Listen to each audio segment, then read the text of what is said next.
GST की ये हमारी क्लास नंबर 10 है। तो जीएसटी हम कर रहे थे सीए इंटर के लिए, सीएस एग्जीक्यूटिव के लिए एंड सीएमए इंटर के लिए। नाउ नेक्स्ट टॉपिक है हमारा जीएसटी काउंसिल। जीएसटी काउंसिल कौन से आर्टिकल के तहत एस्टेब्लिश हुआ है? तो article number 279 A of constitution of India, इस आर्टिकल के तहत जीएसटी काउंसिल एस्टेब्लिश हुआ है। अब जीएसटी काउंसिल में कितने मेंबर्स होते हैं? तो टोटल 33 मेंबर्स होते हैं। जीएसटी काउंसिल में कितने मेंबर्स हैं? 33। कौन कौन? First, union finance minister,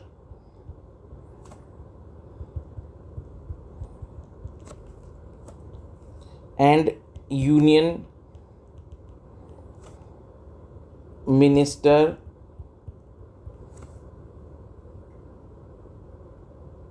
of state in charge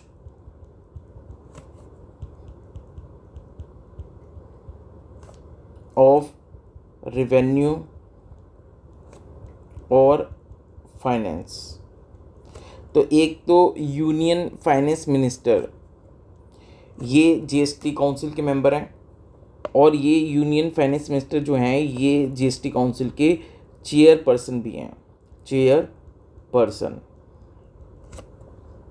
फिर एक यूनियन मिनिस्टर जो कि स्टेट इंचार्ज हैं रेवेन्यू और फाइनेंस के, तो यूनियन मिनिस्टर जो कि स्टेट इंचार्ज हैं रेवेन्यू और फाइनेंस के, तो एक ये हो गए।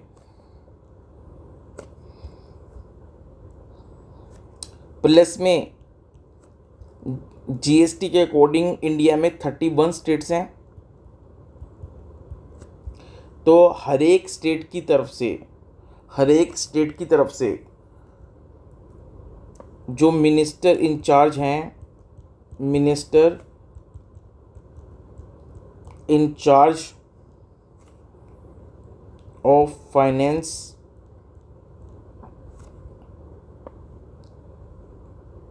और टैक्सेशन, तो जो मिनिस्टर इंचार्ज हैं फाइनेंस और टैक्सेशन के, या तो ये या फिर कोई और अदर मिनिस्टर जिनको स्टेट गवर्नमेंट नॉमिनेट करे, any other minister nominated by state government. तो जो 31 स्टेट्स हैं, हर एक स्टेट्स की तरफ से जो स्टेट के मिनिस्टर इंचार्ज हैं फाइनेंस और टैक्सेशन के, मिनिस्टर इंचार्ज ऑफ फाइनेंस और टैक्सेशन, ये मिनिस्टर जीएसटी के काउंसिल के मेंबर होंगे। या फिर अगर कोई स्टेट गवर्नमेंट किसी और मिनिस्टर को जीएसटी काउंसिल में भेजना चाहती है, तो फिर स्टेट गवर्नमेंट किसी और मिनिस्टर को भी नॉमिनेट कर सकती है जीएसटी काउंसिल के मेंबर बनने के लिए। तो टोटल 31 स्टेट से, हर एक स्टेट से एक एक मिनिस्टर आएंगे। नॉर्मली वो मिनिस्टर इंचार्ज ऑफ फाइनेंस और टैक्सेशन होंगे, पर अगर स्टेट गवर्नमेंट चाहे तो किसी और मिनिस्टर को भी नॉमिनेट कर सकती है जीएसटी काउंसिल का मेंबर बनने के लिए। प्लस में यूनियन फाइनेंस मिनिस्टर हैं जो चेयरपर्सन होंगे, और union minister of state incharge of revenue और फाइनेंस एक ही मिनिस्टर होंगे यूनियन से। तो 2 मेंबर तो हो गए सेंट्रल गवर्नमेंट की तरफ से, और 31 मेंबर्स हो गए स्टेट गवर्नमेंट्स की तरफ से।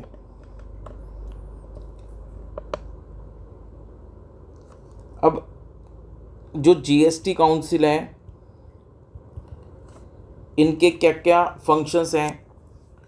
तो जैसे जीएसटी का रेट डिसाइड करना, जीएसटी का जो रेट है उस पर अपनी रिकमेंडेशन देना, तो जीएसटी रेट पे अपनी रिकमेंडेशन देना, और कौन से गुड्स और सर्विसेज एग्जेम्प्ट होंगे और कौन से गुड्स और सर्विसेज पे टैक्स लगेगा, ये बताना। ये सारे जीएसटी काउंसिल के फंक्शन हैं। और प्लेस ऑफ सप्लाई से रिलेटेड प्रिंसिपल्स बताना, थ्रेशोल्ड लिमिट बताना कि भाई इतनी टर्नओवर तक, अगर आपकी थ्रेशोल्ड लिमिट इतनी लिमिट के अंदर टर्नओवर हो रही है तो आपको जीएसटी में रजिस्ट्रेशन लेने की जरूरत नहीं है, वो थ्रेशोल्ड लिमिट बताना। ये सब जीएसटी काउंसिल के फंक्शंस हैं।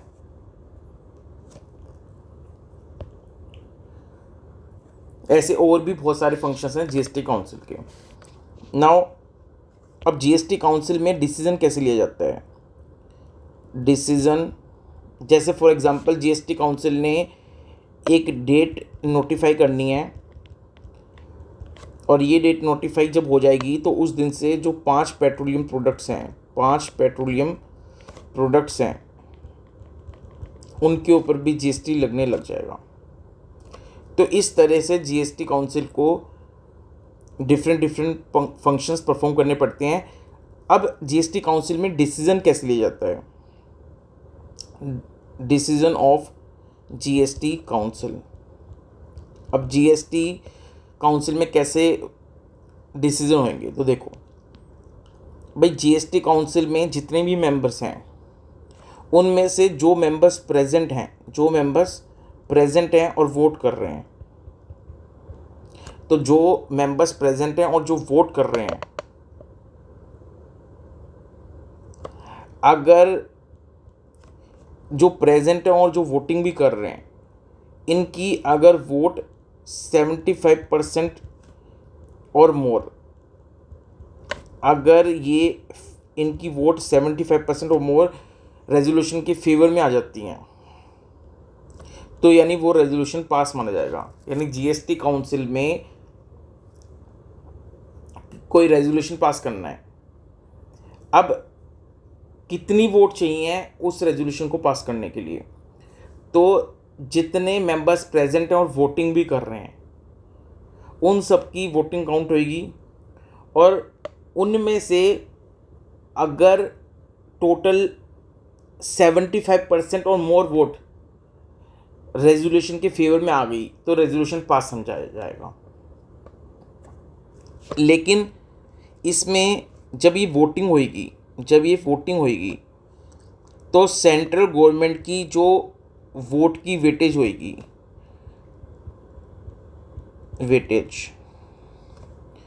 वो होएगी 1/3, और स्टेट गवर्नमेंट की वोट की जो वेटेज होएगी वो होएगी 2/3। अब वेटेज का मतलब, तो देखो वेटेज का मतलब क्या है। देखो सबसे पहले देखो 31 मेंबर्स होंगे स्टेट्स की तरफ से, तो स्टेट्स की तरफ से टोटल कितने मेंबर्स हैं? 31। अब मान लो सपोज करो 31 मेंबर्स में से 20 मेंबर्स अगर रेजोल्यूशन के फेवर में वोट डालते हैं, ये फेवर में वोट डालते हैं, और 11 मेंबर्स अगेंस्ट में वोट डालते हैं, तो अब ये देखो 31 में से कितने परसेंट लोगों ने फेवर में वोट किया है? तो 20% ने आउट ऑफ 31 इतने लोगों ने फेवर में वोट किया है। तो इसको हम कैलकुलेट करेंगे तो 31 में से 20 यानी कितने परसेंट हो गया? तो ये हो गया 0.645। अब सेंट्रल गवर्नमेंट के 2 मेंबर्स हैं, अब इन दोनों ने ही रेजोल्यूशन के फेवर में वोट डाल दिया, तो 2 आउट ऑफ 2, 2 मेंबर्स में से 2 मेंबर्स ने वोटिंग कर दी, तो ये हो गया 1। अब ये जो फिगर आई है स्टेट्स की वोट की, ये स्टेट की वोट्स हैं, ये स्टेट की वोट्स हैं और ये सेंट्रल गवर्नमेंट की वोट्स हैं। अब स्टेट की वोट्स को कितनी वेटेज दी जाएगी? 2/3। तो 6.645 का 2/3 करेंगे तो कितना हो जाएगा? तो ये हो जाएगा 0.43। और सेंट्रल गवर्नमेंट की जो वोट थी यानी ये 1, इसका वेटेज होगा 1/3, तो ये कितना हो जाएगा? 0.33। तो 0.43 और 0.33 ये हो गया 0.76। 0.76 का मतलब कितना हो गया? 0.76 का मतलब हो गया 76%। ठीक है, इसको आप ऐसे भी कर सकते हो, इसकी कैलकुलेशन आप ऐसे भी कर सकते हो कि स्टेट्स में टोटल 31 मेंबर्स हैं। 31 मेंबर्स में से 20 मेंबर्स ने फेवर में वोट दिया है और 11 मेंबर्स ने अगेंस्ट में वोट दिया है। तो अब आप इसकी कैलकुलेशन ऐसे भी कर सकते हो कि आप परसेंटेज निकाल लो कि स्टेट में कितने परसेंट मेंबर्स ने फेवर में वोट दिया है। तो 31 में से 20 लोगों ने यस बोला है, इसको अगर हम परसेंटेज में निकालेंगे तो परसेंटेज में आ जाएगा 64.5%। ठीक है, ऐसे ही सेंट्रल गवर्नमेंट में 2 लोग हैं और 2 में से दोनों के दोनों लोगों ने यस बोल दिया है, तो इनका आ गया 100% वोटिंग। तो स्टेट गवर्नमेंट ने 64 स्टेट गवर्नमेंट की जो वोटिंग हुई स्टेट गवर्नमेंट के मेंबर्स की, तो स्टेट गवर्नमेंट के मेंबर्स की जब वोटिंग हुई तो 64.5% लोगों ने फेवर में वोट डाला और सेंट्रल गवर्नमेंट के मेंबर्स की जब वोटिंग हुई तो 100% मेंबर्स ने फेवर में वोट डाल दिया। अब स्टेट गवर्नमेंट ने 64.5% मेंबर्स ने हाँ कहा है और सेंट्रल गवर्नमेंट में 100% मेंबर्स ने हाँ कहा है। अब स्टेट गवर्नमेंट के 64.5% जो मेंबर्स हैं, ये जो वोट आई है 64.5%, इसको वेटेज देना है। तो वेटेज कितना देना है? 2/3। और सेंट्रल गवर्नमेंट के 100% वोटिंग हुई है, 100% लोगों ने फेवर में वोट दिया है, तो इसका वेटेज लेना है 1/3। तो 64.5% का 2/3 करोगे आप, तो 2/3 करोगे तो कितना हो जाएगा? 64.5 का 2/3 करोगे तो ये हो जाएगा आपका 43%। और सेंट्रल गवर्नमेंट में 100% लोगों ने फेवर में वोट दिया है, इसमें वेटेज लेना है 1/3। तो 100% का 1/3 करोगे तो ये आ जाएगा 33%। 43 और 33% कितना हो गया? 76%। इस तरह से निकालना है। तो अब ये जो 76% हुआ, ये जो परसेंटेज आया है, it should be more than 75%। More than 75%, it should be more than 75%। अगर ये फिगर 75% या उससे ज़्यादा हो गई, ये वाली फिगर 76% जो निकल के आई है, ये फिगर 75% या उससे ज़्यादा हो गई, 75% या उससे ज़्यादा हो गई, तो फिर रेजोल्यूशन पास मान लिया जाएगा। नाउ नेक्स्ट टॉपिक है हमारा HSN code for goods and services. अब देखो HSN का फुल फॉर्म क्या है? HSN का फुल फॉर्म है हार्मोनाइज्ड सिस्टम ऑफ नोमेनक्लेचर।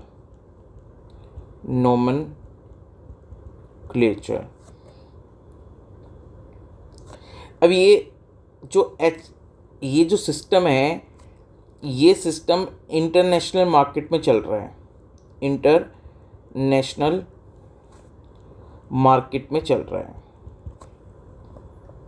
अब अगर कोई सप्लायर कोई गुड्स मान लो सप्लाई कर रहा है, कोई गुड्स सप्लाई कर रहा है, कोई सप्लायर कोई गुड्स सप्लाई कर रहा है,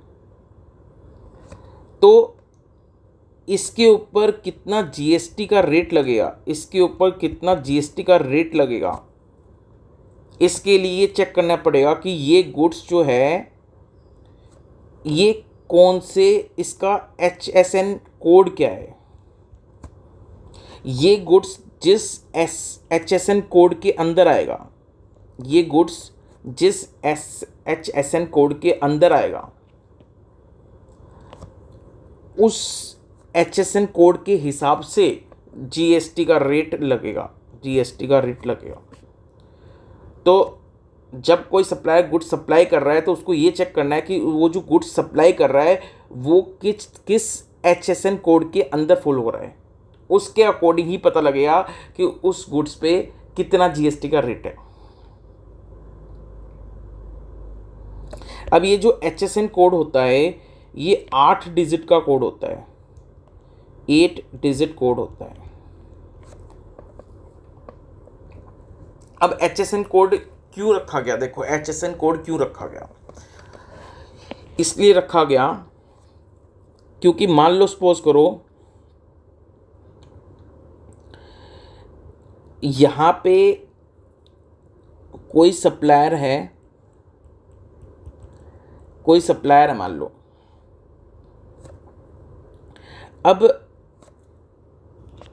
अब मान लो सपोज करो ये आइसक्रीम सेल कर रहा है, आइसक्रीम, ठीक है। अब गवर्नमेंट कहती है कि भाई जो डेयरी प्रोडक्ट्स होंगे, डेयरी प्रोडक्ट्स के ऊपर मान लो 5% जीएसटी लगेगा। मान लो गवर्नमेंट ही कहती है कि जो डेयरी प्रोडक्ट्स होंगे उनके ऊपर 5% जीएसटी लगेगा। अब डेयरी प्रोडक्ट में ये आइसक्रीम भी आती है, अगर कोई बटर बेच रहा है, मक्खन बेच रहा है तो वो भी डेयरी प्रोडक्ट हो गई, कोई मिल्क बेच रहा है तो ये भी डेयरी प्रोडक्ट्स हो गई। अब यहाँ पे जो डेयरी प्रोडक्ट्स है उसमें तो बहुत सारे आइटम आ सकते हैं। हो सकता है कि ये जो सप्लायर है वो आइसक्रीम को डेयरी प्रोडक्ट ना माने। मान लो गवर्नमेंट कह रही है कि डेयरी प्रोडक्ट पे 5% जीएसटी लगेगा, लेकिन हो सकता है कि ये जो सप्लायर है इसको ये लग रहा हो कि ये जो आइसक्रीम है ये डेयरी प्रोडक्ट नहीं है। तो ऐसे कन्फ्यूज़न क्रिएट हो सकती है, मार्केट के अंदर। जैसे फॉर एग्जांपल मान लो सपोज करो गवर्नमेंट ने कह दिया कि भाई जो कोल्ड ड्रिंक्स होती हैं, इनके ऊपर मान लो गवर्नमेंट ने कह दिया 28% जीएसटी लगेगा। अब कोई पेप्सी बेच रहा है, कोई कोको कोला बेच रहा है, कोई नींबू पानी बेच रहा है। अब मान लो सपोज करो गवर्नमेंट ने कुछ नहीं बताया कोल्ड ड्रिंक का मतलब, तो कोल्ड ड्रिंक का मतलब हो गया जो कोल्ड हो प्लस में ड्रिंक हो, यानी पीने की चीज़ हो और प्लस में वो कोल्ड हो। तो ये जो नींबू पानी बेच रहा है, ये नींबू पानी भी ड्रिंक है और प्लस में कोल्ड हो गई, तो कोल्ड ड्रिंक ये भी हो सकती है। कोई पानी बेच रहा है वाटर, तो ठंडे पानी की कोई बोतल बेच रहा है, तो वो पानी वाटर है, ड्रिंक तो है ही, और कोल्ड हो गया, इसलिए वो भी कोल्ड ड्रिंक की डेफिनेशन में आ सकती है। तो इससे क्या है कि मार्केट में कन्फ्यूज़न क्रिएट हो सकती है। मान लो गवर्नमेंट ने कह दिया कोल्ड ड्रिंक पे 28% जीएसटी, तो अब ये कन्फ्यूज़न क्रिएट हो सकती है मार्केट में कि भाई कोल्ड ड्रिंक में क्या क्या आइटम आएगा और क्या क्या आइटम नहीं आएगा। तो इसलिए गवर्नमेंट ने किसी प्रोडक्ट का नाम नहीं लिखा, इसलिए गवर्नमेंट ने किसी प्रोडक्ट का नाम नहीं बताया कि भाई इस पर्टिकुलर प्रोडक्ट पे इतना जीएसटी का रेट है, ऐसा गवर्नमेंट ने नहीं कहा। यानी गवर्नमेंट ने किसी प्रोडक्ट का नाम लेके जीएसटी के रेट नहीं बताए। तो गवर्नमेंट ने क्या किया, गवर्नमेंट ने हर एक प्रोडक्ट के लिए एक HSN कोड बना दिया। गवर्नमेंट ने हर एक प्रोडक्ट के लिए एक HSN कोड बना दिया। अब HSN कोड में क्या लिखा गवर्नमेंट ने, जैसे मान लो सपोज करो गवर्नमेंट को जो कोल्ड ड्रिंक्स हैं इनके ऊपर 28% जीएसटी लगाना है। अब गवर्नमेंट कोल्ड ड्रिंक के नाम से तो जीएसटी लगा नहीं रही, तो गवर्नमेंट ने एक HSN कोड बनाया, और ये HSN कोड कितने डिजिट का बनाया, 8 डिजिट का HSN कोड बनाया। और उसमें लिखा गया कि भाई जो एरेटेड वाटर है, जो एरेटेड वाटर है जिसमें फ्लेवर भी होगा, जिसमें फ्लेवर भी होगा और जिसमें गैस भी होगी, और जो पैक्ड होगा बोतल में, पैक्ड इन बोतल, उसके ऊपर 28% का जीएसटी लगेगा। अब जो सप्लायर है, जब वो कोल्ड ड्रिंक, कोई भी कोल्ड ड्रिंक सेल कर रहा है,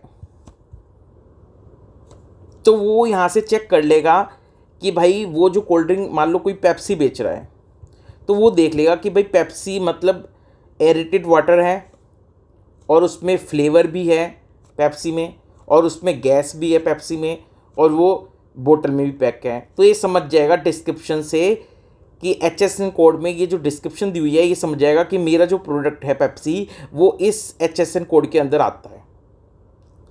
लेकिन जो पानी बेच रहा होगा वाटर, वो समझ जाएगा कि भाई मेरा तो वाटर है और ये पैक्ड भी है बोतल में, लेकिन इसमें कोई फ्लेवर नहीं है और इसमें कोई गैस नहीं है। तो ये समझ जाएगा कि मेरा जो वाटर है ये इस HSN कोड के अंदर फॉल नहीं करेगा। तो इसलिए गवर्नमेंट ने क्या किया, किसी पर्टिकुलर प्रोडक्ट का नाम से जीएसटी नहीं लगाया। गवर्नमेंट ने एक HSN कोड बनाया और इस HSN कोड के अंदर 8 डिजिट रखे और प्रोडक्ट की डिस्क्रिप्शन दे दी। इस कोड में प्रोडक्ट की डिस्क्रिप्शन दे दी। अब अगर आप जो आइटम बेच रहे हो, अगर वो आइटम जो बेच रहे हो आप, अगर वो इस HSN कोड की जो डिस्क्रिप्शन दी हुई है इससे मैच हो गई, तो इसका मतलब आपका जो प्रोडक्ट है वो इस HSN कोड में फॉल कर जाएगा और आपको उसके अकॉर्डिंग जीएसटी देना पड़ेगा। अब ये जो HSN कोड है ये इंटरनेशनल मार्केट में जो चल रहा है 8 डिजिट का, वो ही HSN कोड हमारे इंडिया में भी फॉलो किया जा रहा है। अब इसमें जो 8 डिजिट होते हैं, इसमें जो पहले जो 2 डिजिट होते हैं, फर्स्ट 2 डिजिट, ये बताते हैं कि भाई ब्रॉड कैटेगरी बताते हैं ये प्रोडक्ट की। तो आप जो प्रोडक्ट बेच रहे हो उसकी ब्रॉड कैटेगरी फर्स्ट 2 डिजिट बताते हैं। जो नेक्स्ट 2 डिजिट हैं ये बताएंगे प्रोडक्ट की कैटेगरी। फिर जो नेक्स्ट 2 डिजिट हैं, नेक्स्ट 2 डिजिट हैं ये प्रोडक्ट के बारे में बताएंगे, और फिर नेक्स्ट 2 डिजिट हैं ये प्रोडक्ट की और ज़्यादा स्पेसिफिकेशन बताएंगे। तो इस तरह से ये जो 8 डिजिट हैं, इस 8 डिजिट को मिलाकर HSN कोड बनता है, और इस HSN कोड में प्रोडक्ट की डिस्क्रिप्शन दी होती है। अब आपको चेक करना है कि आप जो प्रोडक्ट बेच रहे हो वो इस डिस्क्रिप्शन से मैच हो रहा है कि नहीं हो रहा। अगर हो रहा है तो फिर आपका जो प्रोडक्ट है वो इस HSN कोड के अंदर फॉल होगा, और इस HSN कोड का जो GST का रेट है वो आपके प्रोडक्ट के ऊपर एप्लीकेबल होगा। क्लियर है? अब GST का कानून क्या कहता है? अब GST का कानून ये कहता है कि कोई भी जो सप्लायर है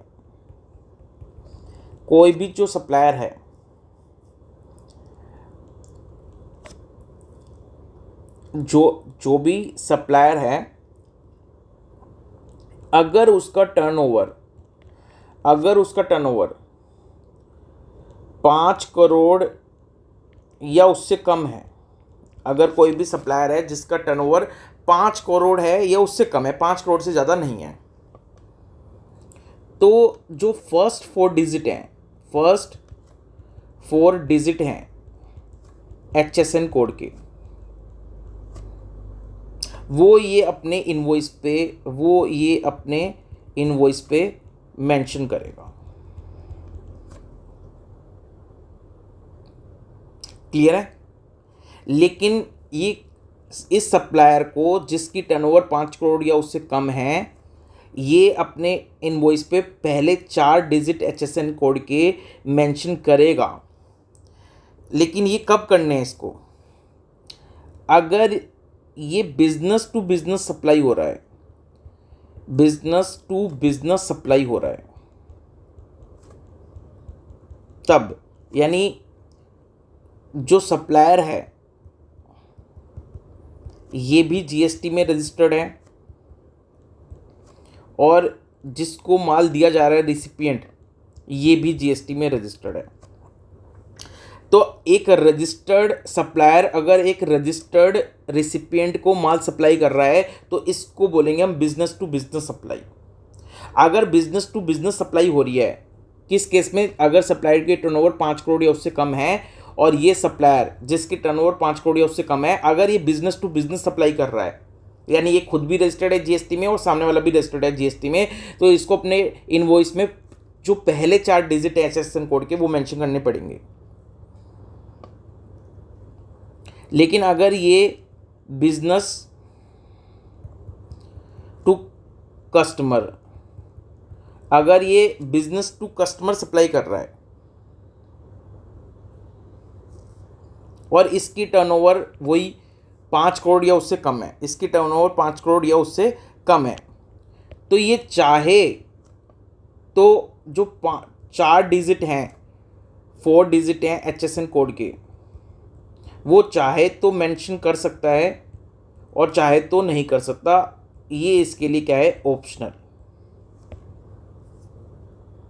लेकिन अगर जो सप्लायर है, अगर इसका टर्नओवर 5 करोड़ से ज़्यादा है, तो फिर चाहे ये बिजनेस टू बिजनेस सप्लाई कर रहा है या फिर ये बिजनेस टू कस्टमर सप्लाई कर रहा है, दोनों ही केस में इसको अपने इनवॉइस पे HSN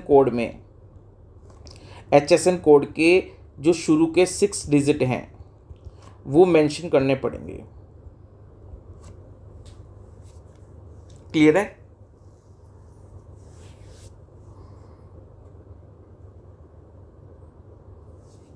नाउ ये जो HSN कोड की बात बताई ये गुड्स के लिए थी, ये जो HSN कोड की बात बताई ये गुड्स के लिए थी।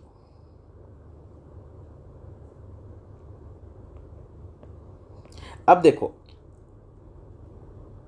जैसे HSN कोड है गुड्स का, ऐसे ही 8 डिजिट का HSN कोड होगा सर्विसेज के लिए भी। तो जैसे गुड्स का 8 डिजिट का HSN कोड है, ऐसे ही सर्विसेज के लिए भी HSN कोड होगा 8 डिजिट का। लेकिन अभी सर्विसेज के लिए 8 डिजिट का जो HSN कोड है वो लाया नहीं गया है। तो फिर जो पुराना सर्विस टैक्स था, तो सर्विस टैक्स के अकॉर्डिंग सर्विस अकाउंटिंग कोड था, ये 6 डिजिट का कोड था। तो हर एक सर्विसेज के लिए सर्विस टैक्स के अंदर सर्विस अकाउंटिंग कोड था 6 डिजिट का। वो सर्विस अकाउंटिंग कोड अभी प्रेजेंटली चल रहा है। ये 6 डिजिट का कोड अभी प्रेजेंटली चल रहा है, जो सर्विस टैक्स के अंदर सर्विस अकाउंटिंग कोड हुआ करता था डिफरेंट सर्विसेज के लिए, वो 6 डिजिट का कोड अभी भी चल रहा है। क्यों? क्योंकि अभी जो 8 डिजिट का HSN कोड है सर्विसेज के लिए वो लाया नहीं गया है। तो फिलहाल सर्विस टैक्स के अंदर जो सर्विस अकाउंटिंग कोड था 6 डिजिट का, वो ही अभी एप्लीकेबल है। तो फिर जब कोई सप्लायर सर्विस प्रोवाइड कर रहा है तो वो अपने इनवॉइस में ये 6 डिजिट का सर्विस अकाउंटिंग कोड मेंशन करेगा।